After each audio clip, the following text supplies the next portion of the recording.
Hello and welcome everyone to those that are here live.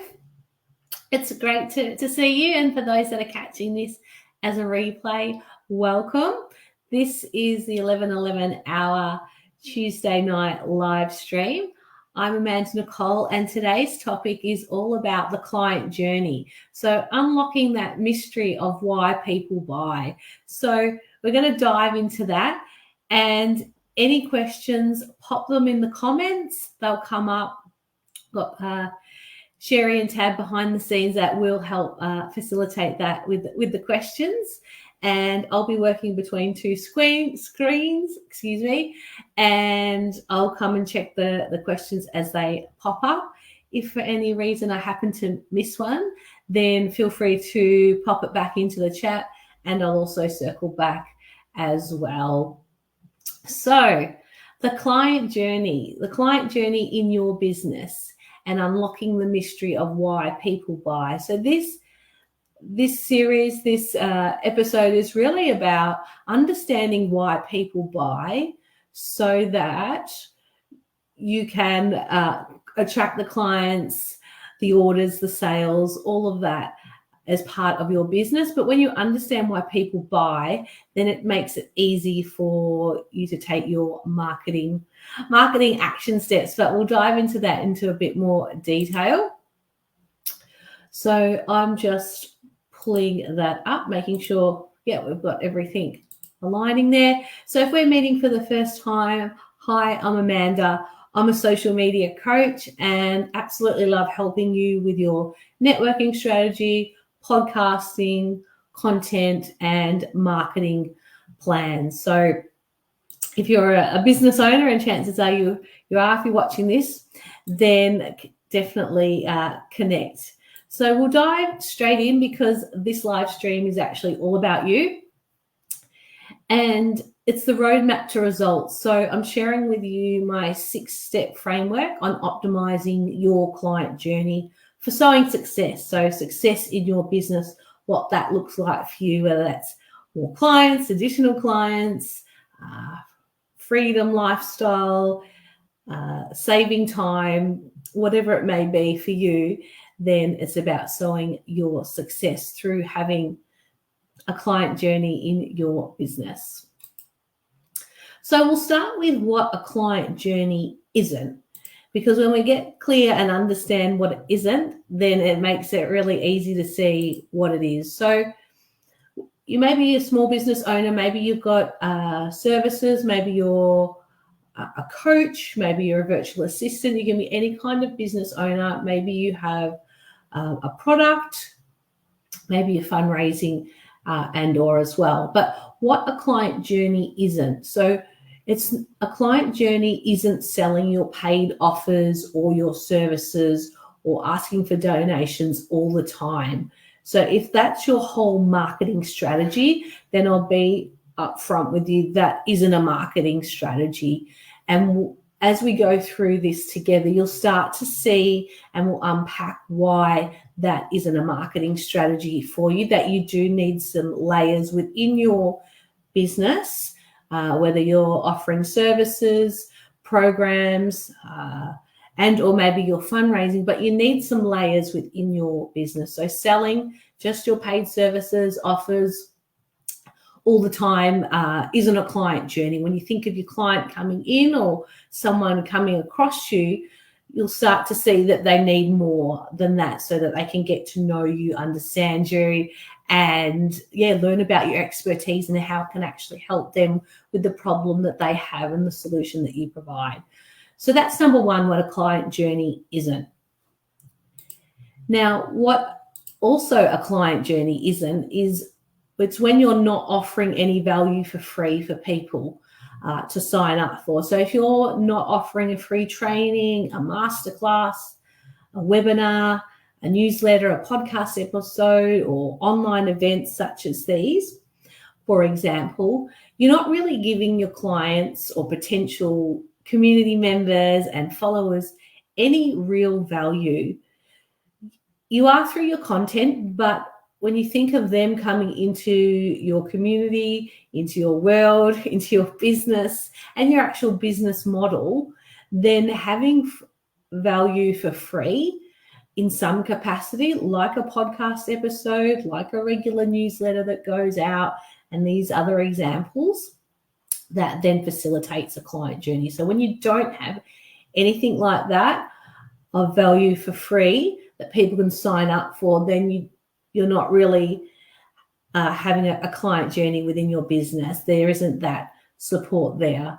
And believing that you don't need a client journey. So that's more of a mindset aspect.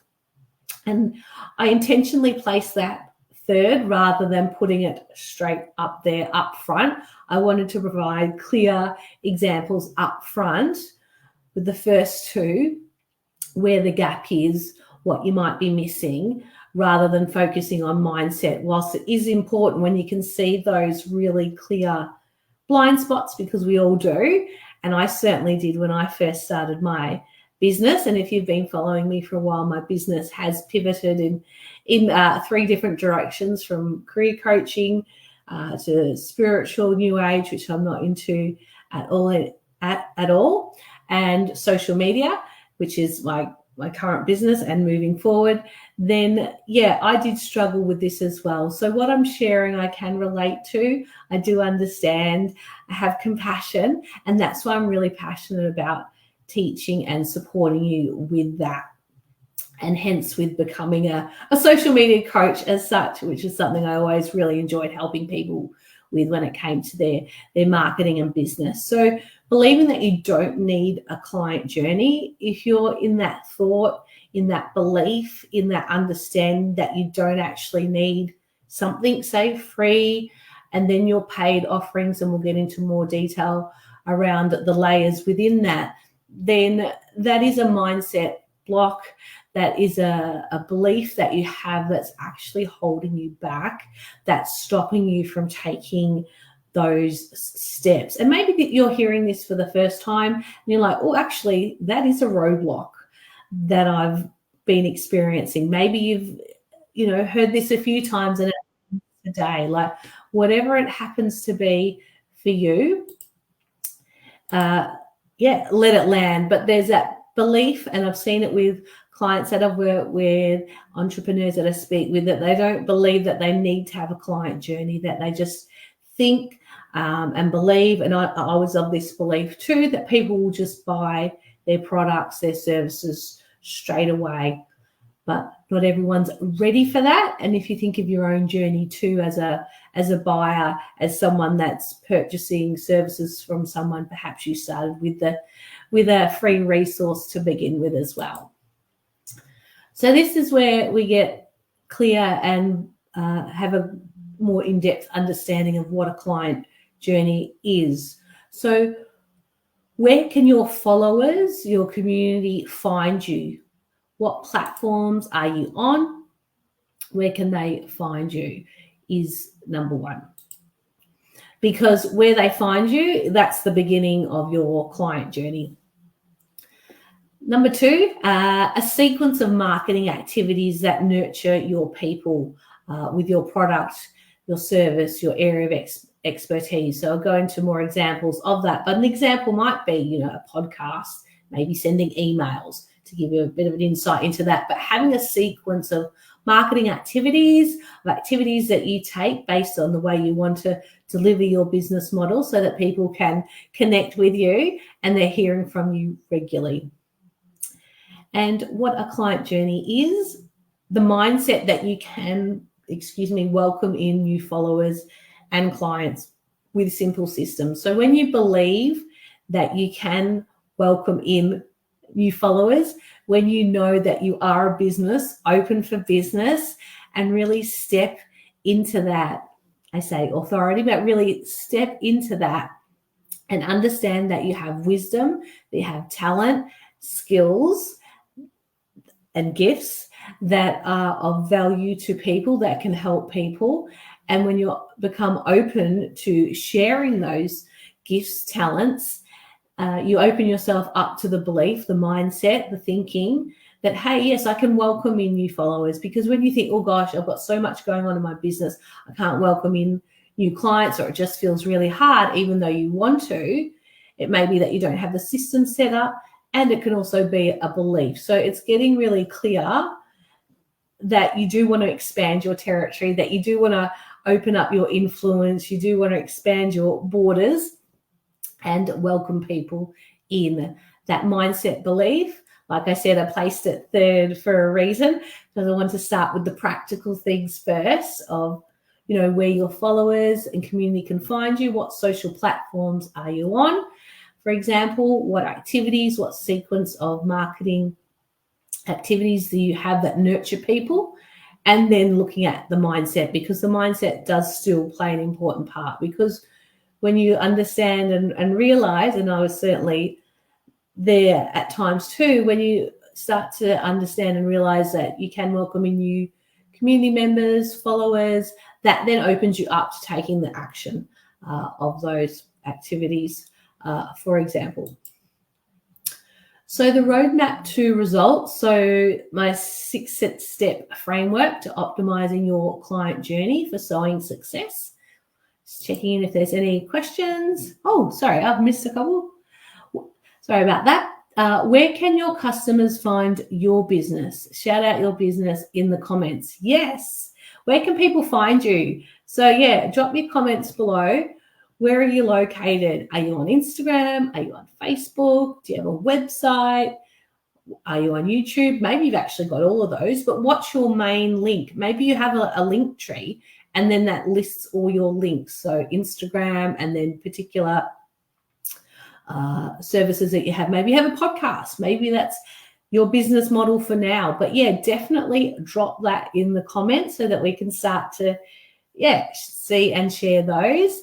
And that just opens up your awareness, as well as to those that are watching this as a replay, as well as those that are here live, of your business.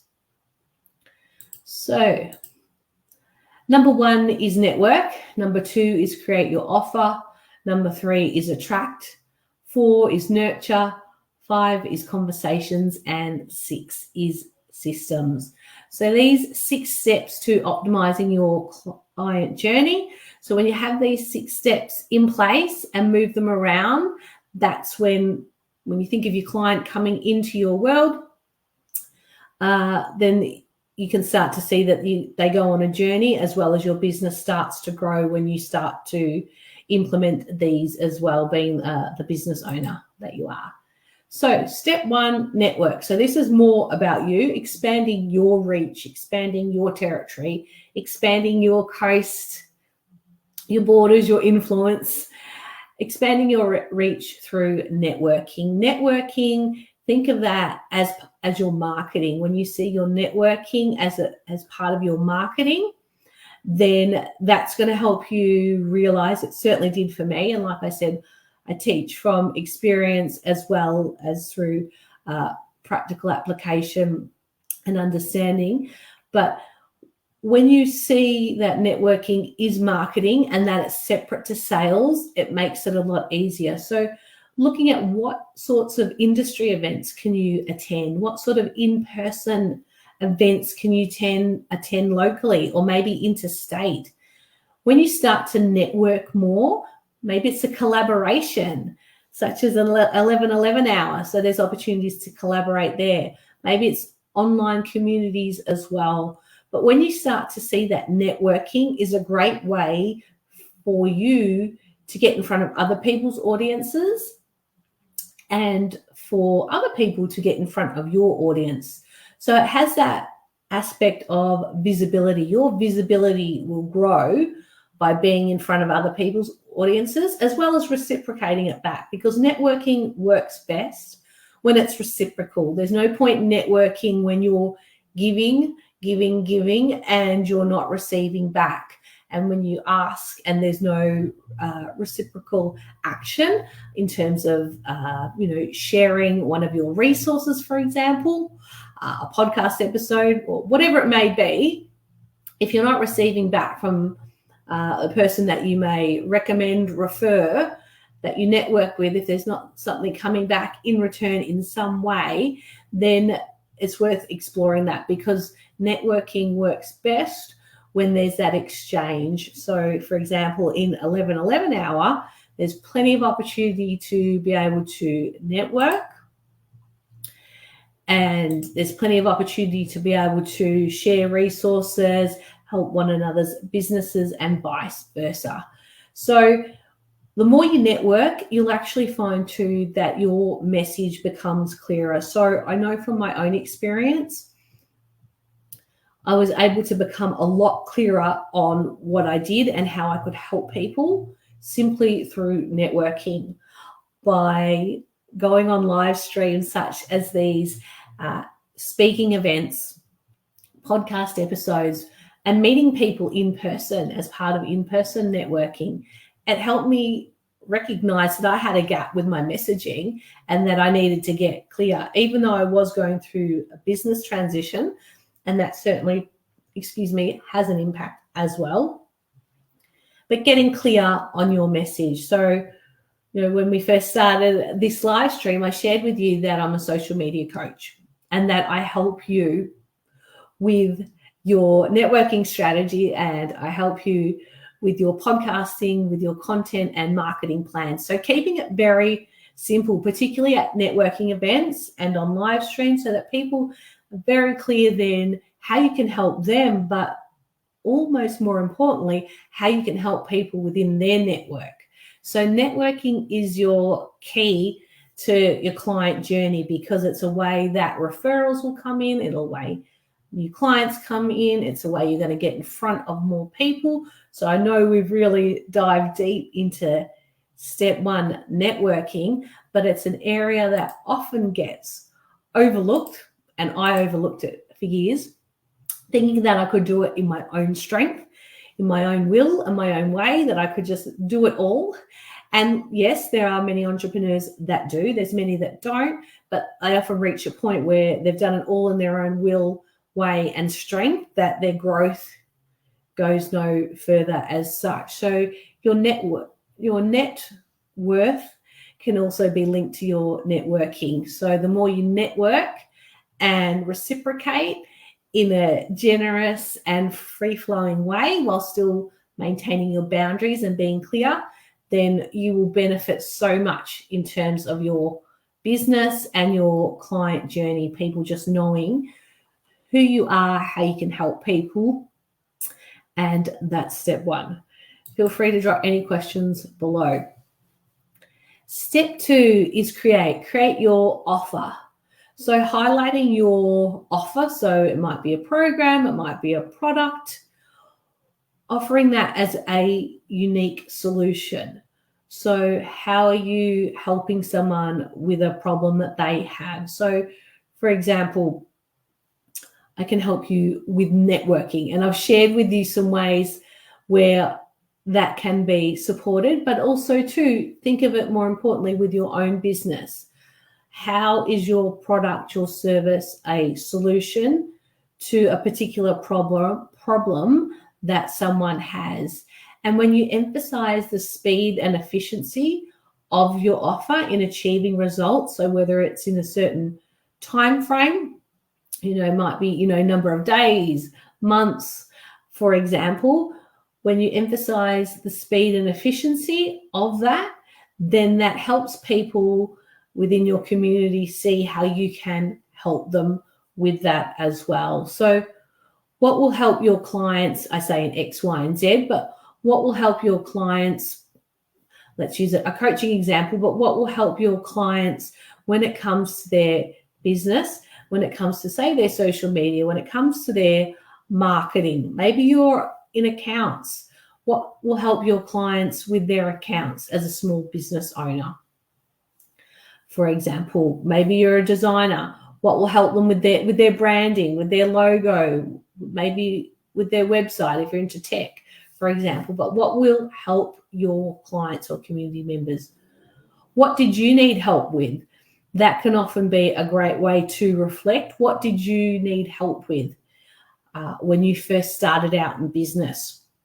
What's a question that you're continually being asked by clients and community members. If there's particular questions, your most commonly asked questions, that's going to help you create an offer for your clients and for your community. So looking at those most commonly asked questions as well. Step 3, your tribe, attracting your tribe. So it's about, I say, finding your flock, but where do your followers and clients find you? What platforms and places are you on? So we mentioned earlier in the live stream, pop them in the comments below. If you're watching this as a replay, drop your links below. But where can people find you? So remembering that people are going to land in those places and spaces on those platforms, and they're going to go and, I say, check you out, but they're going to check out your business. What have you got available for them? So what do you offer them of value for free? So going back to the examples earlier, have you got a podcast that they can just jump into? So for example, 11 hour, you can listen to the podcast episodes. You can go back and watch the videos, using those as an example. But what do you have in your business? Maybe you've got a digital download. Maybe it's a checklist. Your most commonly asked questions, and you've created it into a checklist. That's a great way for people to start. In exchange for their email, you're growing your community. You're developing that client journey. They're attracted in because they're like, hey, this checklist, for example, I've worked with clients in pet minding. And, that's something we spoke about, like a checklist of when a person's about to invest in a puppy, for example. What's a checklist? What are the most commonly asked questions? Putting that into a checklist, and that brings people into their community. And then when they have purchased, invested in a puppy, then they're already familiar with the pet minding business. And so pet minding may then become something that they want to invest in, purchase, book in for, or maybe it's artwork, because many pet minding businesses will have, different kinds of, say, paw prints and animal prints as well. So that's where offering that free value starts, and then the person goes on a journey, however long or short that is, before they invest. Or maybe there's someone that simply just loves your work and recommends you, but there's going to be buys at different stages. So that's where your client journey and understanding and unlocking the mystery behind why people buy is by having this client journey in place. You're catering for people as they come in, those that want to start with the free resource, the podcast, listen to all your episodes, then sign up for your program, or, donate to your fundraising page, or invest in your services. But they need that time and space to be able to, get to know you, learn more about you, and how you can help them. Other people know straight away, and there's a, mix in between as well. So when you recognize that, then it makes it easy. It becomes easy for you to take the steps of having your own client journey in place and keeping it really simple. So yeah, being clear that you offer something of value for free to move people into your pipeline for information and further engagement. So what have you got in place? This is a great opportunity to almost do an audit of your business. Maybe it's a discovery call, for example. But whatever it may be for you and your business, have something in place that's for free, ideally in exchange for email, unless, of course, it's a podcast. Then, having that in place will attract your tribe, find your flock, and people will have a way to mill in, and your business will easily grow, because it will bottleneck when you don't have a client journey in place. When you're just thinking that, I can sell my offers and that's my strategy or my services, I'm focusing purely on that, on my bookings, or asking for donations. But even when you look at charities, because I do work for a charity as well, so I can use that example confidently without singling, businesses out, a charity, yes, they will ask donate now, give today, but they provide a lot of free value. So if they're a health charity, then they're going to provide a lot of information about prevention, about treatment, about support services. Like, they have a whole plethora of information available. So I use that example for those of you that are fundraisers, because I know that there are some of you in the community. Maybe you want to start a podcast or do a video series. That's where you can fuel your value and sharing your journey and your experience if it's with a particular condition as well. So a lot of organizations, charities do give plenty of value, webinars that you can sign up for. But they are just some examples, some solid examples for you to consider and think about when it comes to offering something of value for free to move people through. And then when it comes to asking for a donation, which is exactly the same as asking for a sale or inviting someone to donate, inviting someone to join your program, you've given a lot of value that it's just easy for the person to take the next step of doing that or recommending you for someone, but it makes it easy for them to take that next step. So step number 4, nurturing your followers and community. So we have, this has been interwoven already, but let's go a bit deeper. Nurturing your followers, nurturing your community. That's where all these practical examples of having a podcast, having a free resource, a training, videos, a YouTube channel. Like, I'm not saying have all of these. What I am saying is choose the ones that are right for you and the way that you enjoy delivering. What one I will recommend, whatever kind of business you have, is email, because you own the email list and you can build an email community that's independent from social media. Excuse me. And you can build that independent of social media, grow that, invite people into your email community and share lots of value, newsletters, your offers, as well as make sales as well. But that's the one part of your client journey that each client that I work with, entrepreneurs that I speak with at networking events, collaborations, have an email. Even if you're only sending out one email a month, start where you can, but it's solid to have an email, and then choose of these, for example, what to have. And these are going to nurture your audience. So think of your favorite podcasts that you love to listen to. They're nurturing you. They're delivering and releasing regular episodes on topics that you love to hear about, know about, learn about, implement on. And so they're nurturing you through having a podcast series. So when you have videos, it's the same thing. Your YouTube channel, it's the same thing. Nurturing people.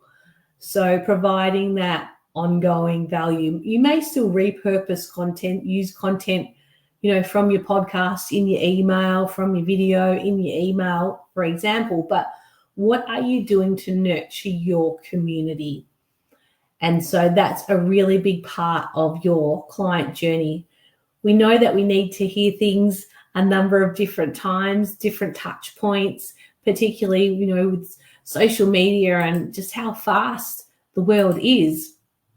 It's gone beyond, the standard 4 to 6 touch points that we need to see and hear things regularly. You might think, well, Amanda, I write content regularly, I post often, I feel like I'm saying the same thing. Wouldn't everyone see all my posts? Well, no, they won't necessarily see all your posts depending on the algorithm. So when we take that out of consideration, how else can you nurture your community, for example, through podcasts, through having an email and looking at reusing some of the content there? But that's going to warm up your audience. They're going to get to know you. They're going to get to see how you can help them.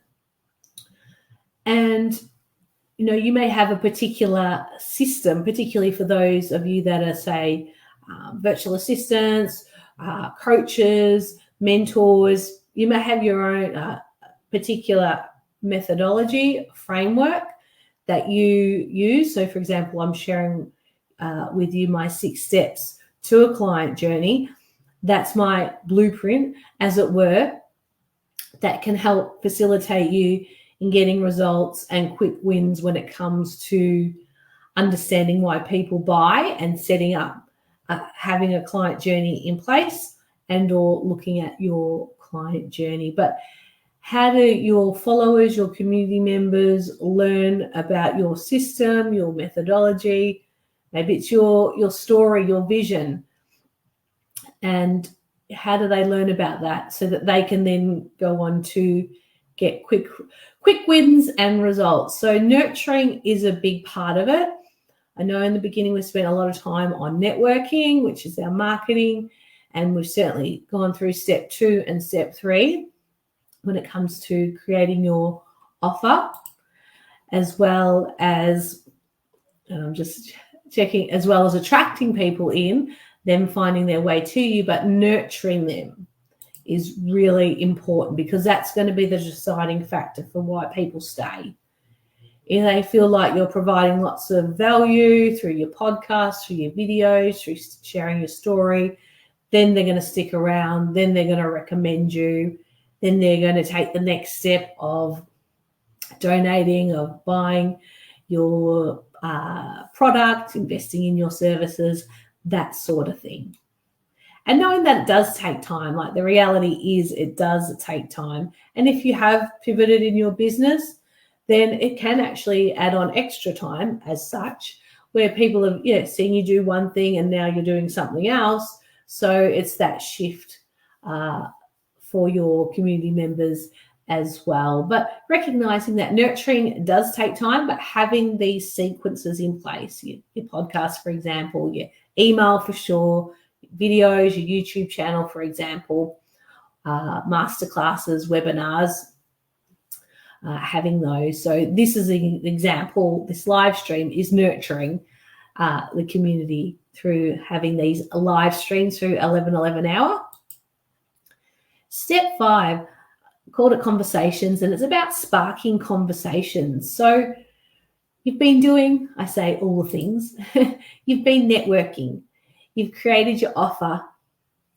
You've got your social platforms that you hang out on. You're nurturing people. So you've got email going behind the scenes. It's a bit like a wheel. I know I use my hands a bit, but you've got your emails behind the scenes. You've got, you say it's a podcast that you release or videos, but you're nurturing your community, showing up on socials, and you've got that flow happening. The next natural step for people is to have a conversation with you. So maybe they've seen a post in a community group. Maybe it has been in Help Me Build My Business. They've seen something you've posted that sparked a conversation. Maybe they've reached out to you.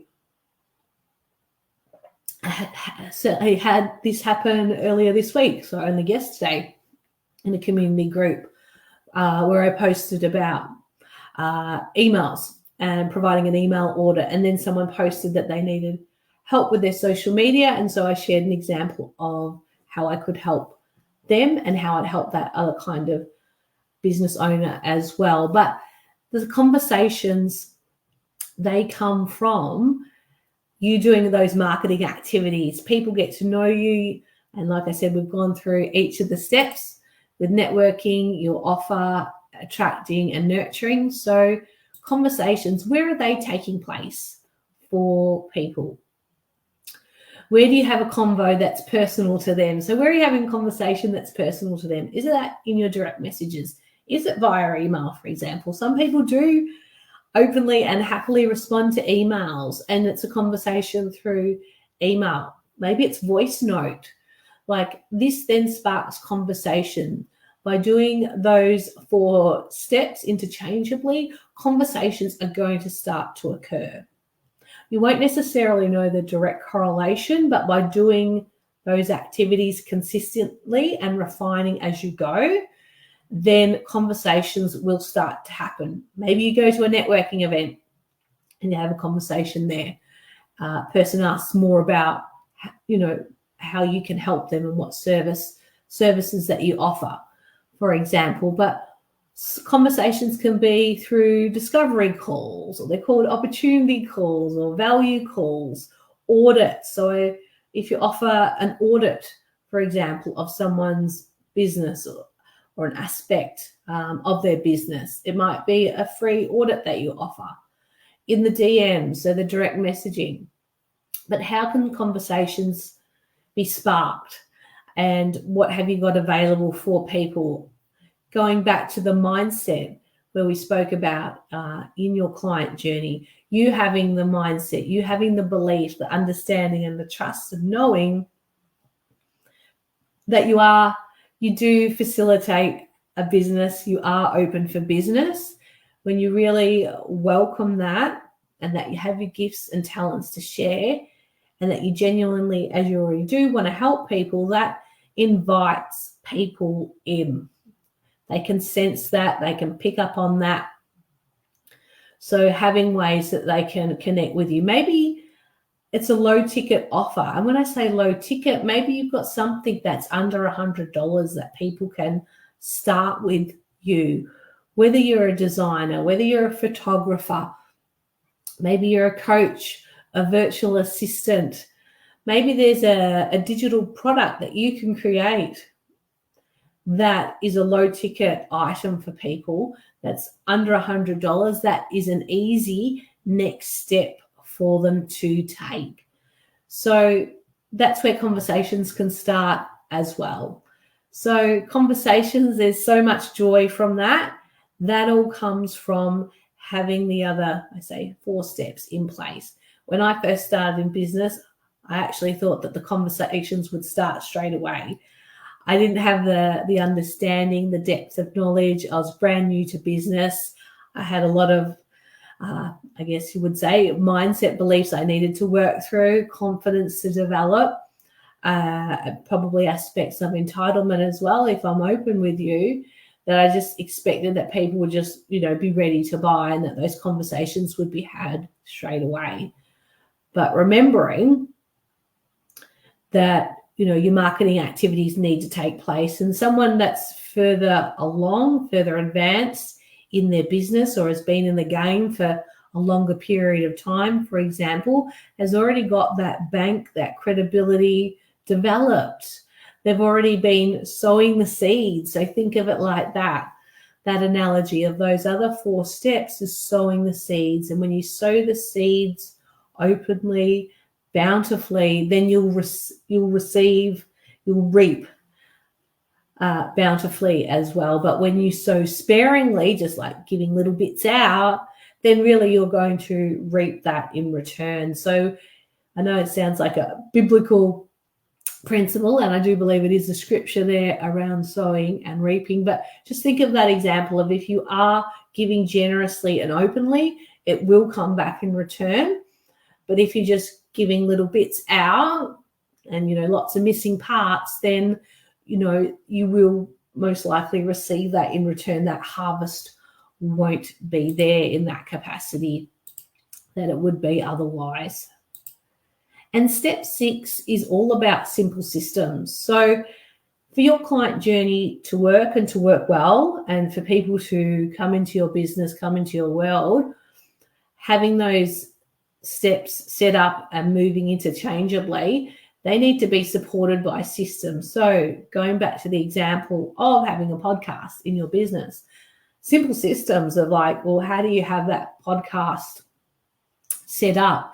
Have you got a schedule that you pretty much run to? Do you batch your content?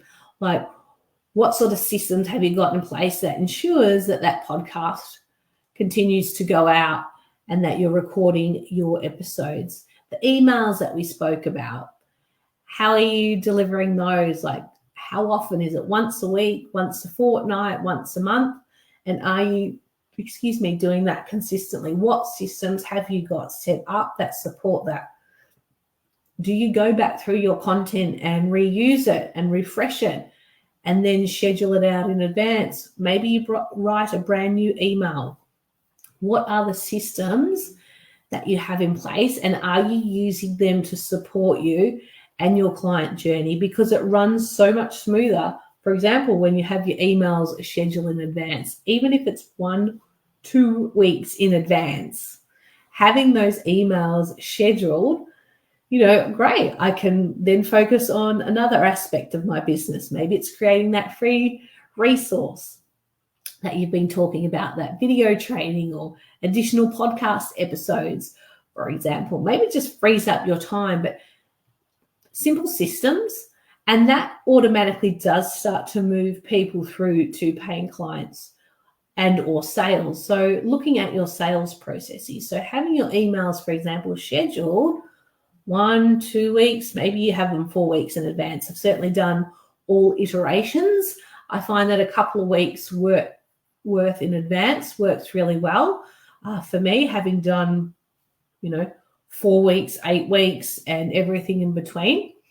But you'll find a way for you in recognizing that that's one of your systems, having it set up in place, and it will naturally start to move people through. They'll see your email, they'll open it up and they'll go, yes, I do want to book in for pet mining services, or yes, actually, I do want to donate now to the cause that you support, for example, or I want to buy that product, because you've been sowing the seeds when it comes to those steps of networking. You've been going to events, you've got your offer or offers out there and you're marketing those.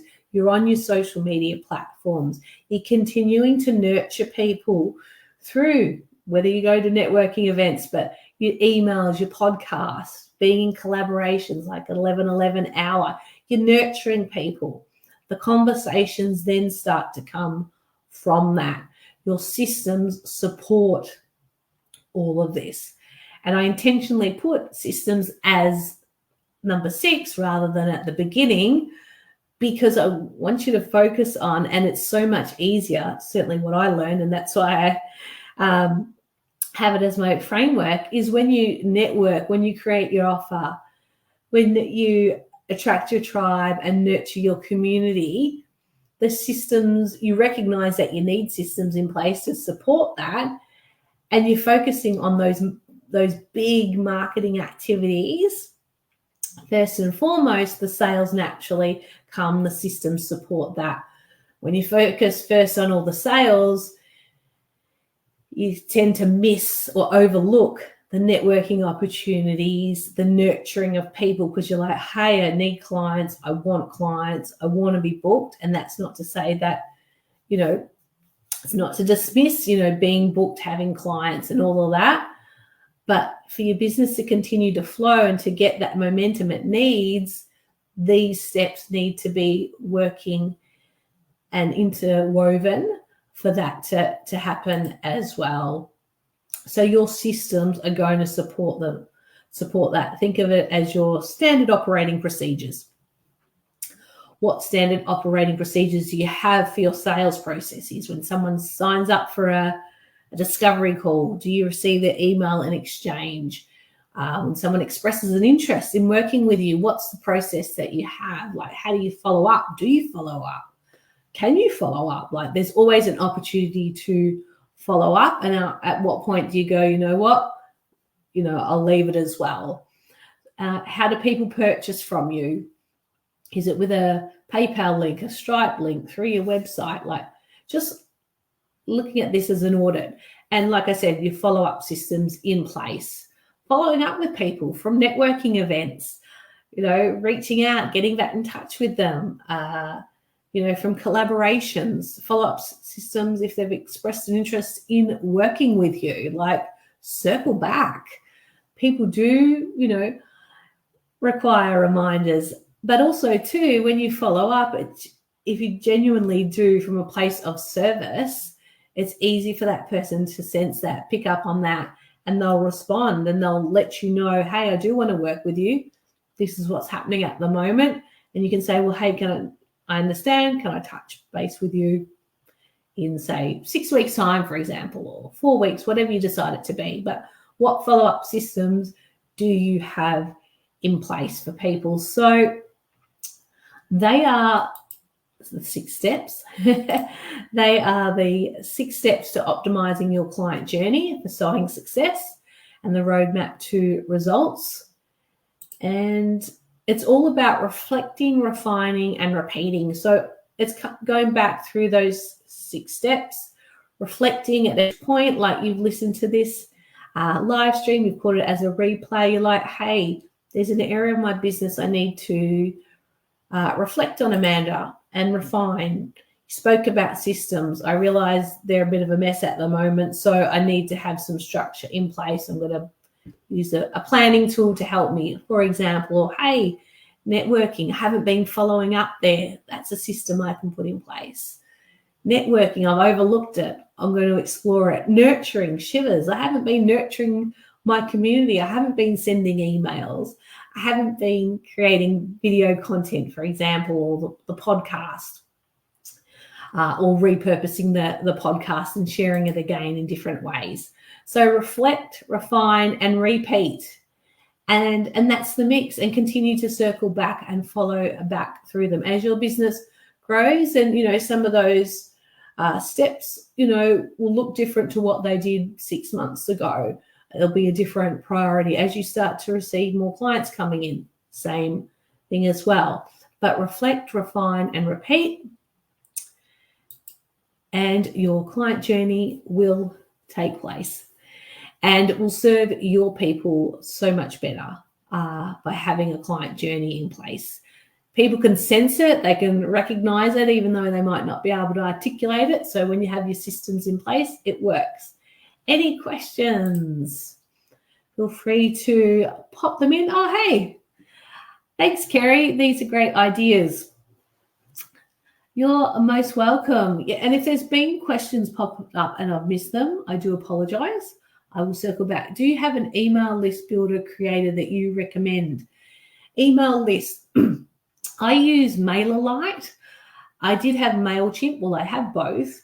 And MailerLite went through a lot of changes, and I've been able to figure out those changes and how to update. So I was able to transport my list from MailChimp to MailerLite.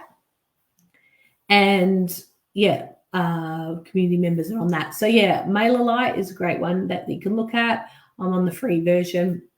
There's MailChimp as well. So that's what I've used to grow my email community. And I encourage you to explore that if you haven't already. So any questions? If you're watching this as a replay, you're welcome to drop questions below, circle back. Next steps, excuse me. We've got monthly mingles with 11:11 hour. So this is a new initiative with 11:11 hour. We're really excited to be bringing these to you. It's a free virtual networking event. So you would have heard me talk a lot about networking in this live stream, and if you happen to follow me on socials as well, but most importantly in this live streaming. Step 1 was all about networking. So these monthly mingles are virtual, so you can be from anywhere in Australia, across the globe, and it's about networking with others. It's actually about what collaborations you can be a part of. Maybe you want to be a speaker, a guest on podcasts. Maybe you have a podcast and you're looking for speakers. That's where it's going to work interchangeably. It's about, I say sharing resources, but looking how we can help one another in exchange. So they're going to be monthly mingles kicking off in July. We'll drop the links below and you're welcome to sign up. We've got quite a few people already signed up and we're really very excited. So they'll start as monthly mingles and we'll go from there. And if you would like a no obligation one-to-one email audit for your email strategy, then by all means, get in touch. I'll drop the link below and we'll go through your current email strategy, whatever it looks like, whether you've got 10 people on your list, 100, 300, and beyond. and we'll have a look at your current strategy, what's working well, what needs refining, and you'll walk away with some strategies that you can implement. So thank you so much to everyone that's been here live. Thank you to everyone that's catching this as a replay. Thank you to Sherry and Tab as always for 11:11 hour. And thank you so much. And yeah, bye for now.